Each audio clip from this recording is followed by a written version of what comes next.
isn't it just sad that whenever Thanksgiving comes around each passing year,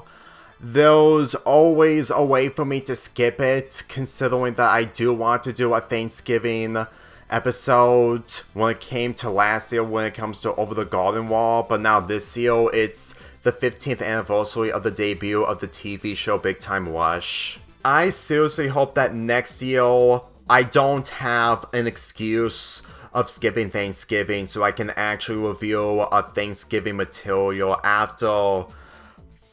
3 years since 2022. I did review the Steven Universe episode that did center around Thanksgiving. But at the same time, the nostalgia that I have with Big Time Rush was slightly important, and with today being the 15th anniversary of this show, it's a way for me to review the first episode / special that started it all, but then again, I've been doing that with other medias when it comes to their anniversaries. Granted, I never watched Big Time Audition during my childhood of watching this show, since I've watched the entire special on a streaming service, but at the same time, it really feels like that this is the beginning of Nickelodeon starting their deal with a music company alongside with Victorious when it comes to making songs, and I have to admit that this special itself is really good when it comes to the pacing, but then again, the issues that I've seen when it comes to the aftermath of this special isn't mainly the execution and the episodes themselves, it's mainly one of the characters, which we're gonna get to later. I have to admit that the pacing from beginning to end really works. When it comes to the main characters meeting Gustavo and Kelly, to the point that it leads to Gustavo inviting all the boys instead of just one, since that he is looking for when it comes to the fire inside of that talent. And when it comes to the girl band that they tried to form, just isn't working out, considering that the boys aren't really into the direction. But what surprises me about this pilot is for how quiet it seems at times. There's not a lot of cartoon sound effects, a lot in this entire pilot. To the point that in the following episodes there were less cartoon sound effects, and it would get more and more as the series progressed, but in this, it really feels a lot more quiet to the point that it just kind of feels awkward. Like, it really feels like this is the beginning of a studio doing the show, but then again, this is the same studio and people who made Ned's Declassified show that was airing from 2004 through 2007, which they did include so many sound effects. But then again, this type of show really did showcase of what these types of characters are, since that this is a band show when it comes to a musical band, while Ned's Declassified is mainly taking place in middle school. So the way I see it, it really feels like that they're trying to start off something with scratch when it comes to these types of characters. And just by witnessing Kindle and his friends being in this position, it's kind of difficult to take them a little seriously due to Nickelodeon did a show along with movies called The Naked Brothers Band, which I didn't watch, but I've heard about it, and with them taking the direction of this show, it really shows that this franchise had the most intention alongside with the Dan Schneider shows, mainly iCarly and Victoria, since back then they aired so many iCarly and Victoria's episodes that it's difficult to give any other show a chance. So when this show got a chance, it's really impressive to think that they actually put some passion into this, considering that they still did songs through this entire franchise. It was bound to happen, obviously, but then again, I have to admit that starting a show with scratch isn't always the simplest way, considering that this show, despite having the same elements from Ned's Declassified, it's still being its own thing. So let's get into the characters. Kidno Carlos, James, and Logan are the main characters who are hockey players who live in Minnesota, and when they see an advertisement on TV on them being famous by being a singer, this leads to them going to the audition center in order to perform. And this is where we lead to one of the characters who acts differently in this in comparison to how they acted as the series progressed. And that character is James. Granted, I understand that the characters will be a lot more over the top as the series progressed, but at the same time, I can easily see characters like Carlos and Logan acting a lot more similar to how they were from this pilot, but when it comes to James, he isn't really much of an idiot. Granted, there are some parts in the special that he is somewhat of an idiot, but since that he took this career opportunity seriously, it's honestly difficult to how he was portrayed in the later seasons for how he's portrayed. Granted, he did have some smart moments here and there, but every time I look at his character in this, it really feels like that he would have been like Kindle. But then again, there was the Ghost episode that I did talked about last year, so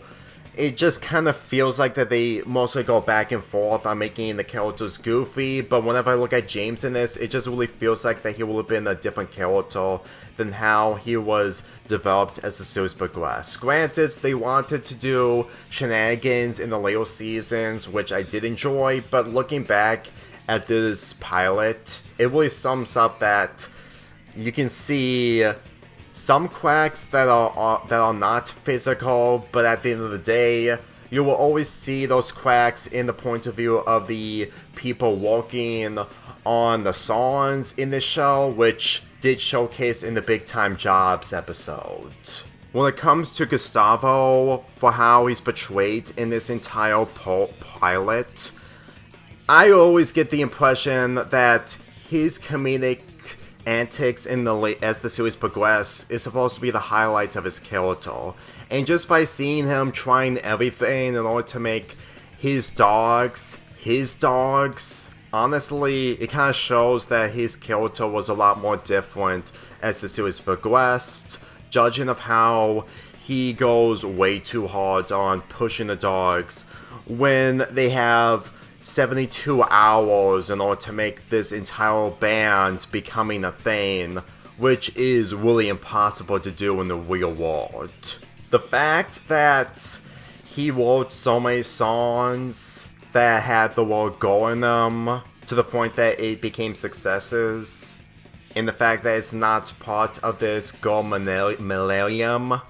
honestly, there's a lot going on when it comes to his past, to the point that he just wants to focus on one thing, which is realistic in an executive's point of view when they run things. But at the same time, if it wasn't for Kendall and his friends coming along, then his life wouldn't even change. And since it does show that Kendall and his friends are not on board on being a band that they don't want to be, since executives get in the way, this really does have some influences in the real world, to the point that it's difficult to achieve the dream when executives get in the way. Besides, with this new band of Big Time Rush being a work in progress as the series progressed, it sums up a lot that if we ended up having a different direction, that this show wasn't Big Time Rush, then this show wouldn't even succeed. Let's be totally real with you. And the songs that we didn't get from Big Time Rush in favor of different songs wouldn't even work. And when it came to the boys not being able to succeed due to them not having the talents of Carlos singing, all the while Logan not being able to dance and sing, that kind of showcases that they actually did showcase the progress of this band as the series progressed. And I have to admit, with them working together as a band really showcased that they're really close with each other, that really made the show work on being its own thing while also advertising the songs that they make along the way. There are two songs in this special, Famous and Big Time. Famous is a good song, but I prefer Big Time a lot more, considering that that's the song that I've been listening to so many times ever since I got the full version of it. That kind of showcases that the song itself is the starting point and becoming the intro of these main characters. So whenever I think about this song in particular, it did showcase that the characters are trying to make it big time, and they took it a lot more literal for the right reasons. It's always a theme for this show to sing the song, not the full version of it, but mainly some of it to advertise the band itself, to the point that each sequence that they do a song out of becomes more entertaining of its own self. Well, I actually found so much enjoyment of listening to those songs because even if I do not enjoy all the songs from Big Time Rush, you have to admit that they actually did some great bangers to the point that it had a purpose of this show's existence and Nickelodeon's decision on making a deal with the music company in order to make this show and Victorious a thing. Even though that they didn't succeed when it comes to Victoria Justice, when it comes to her singing in the songs, especially since the other singers did much more better than her, but you have to admit that what they did with Big Time Rush was also one of the best things that they did. Even if it may have nothing to do with cartoons, at the very least, there are some good things that they did in live action. It's just that the negatives when it comes to allegations and whatnot are so high that it's just difficult to look into them. If you mostly include the execution of Drake and Josh and this show, and partially some stuff when it comes to iCarly, they still did some good things when it comes to live action. Like, you can't leave out the allegations out. It's impossible for you if you can't be able to do that. But at the same time, you can't deny that there are no allegations when it comes to making Big Time Rush. Granted, there could be some allegations, but not in the same ways of what Dan Schneider did. And since he didn't work on this show along with Nancy Classified, the studio may be healthier than the studio that Dan Schneider worked in, but at the same time, you never know what's going to happen since that it needs to be revealed. But since it's been 15 years, not to mention more than 10 years since the finale of this show, it's safe to say that the studio who made this show were a lot more healthier. But at the same time, we never know when the unexpected happens, and you're never prepared for the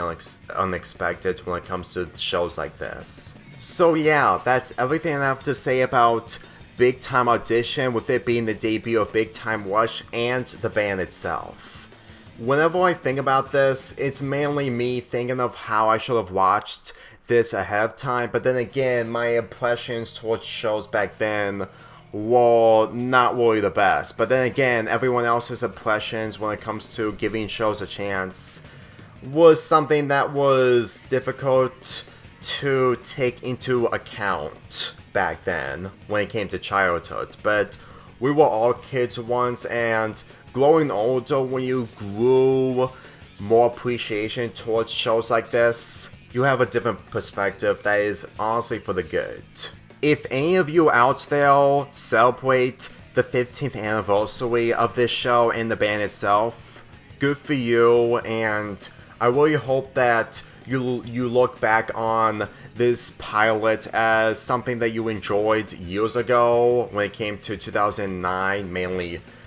a decade and a half ago, to where you actually find some more enjoyment from this show and the band itself. Which is why I'm giving this pilot an 8 out of 10. But in all seriousness, next year, I'm definitely gonna be doing a Thanksgiving review if I try to find one, because I've been skipping Thanksgiving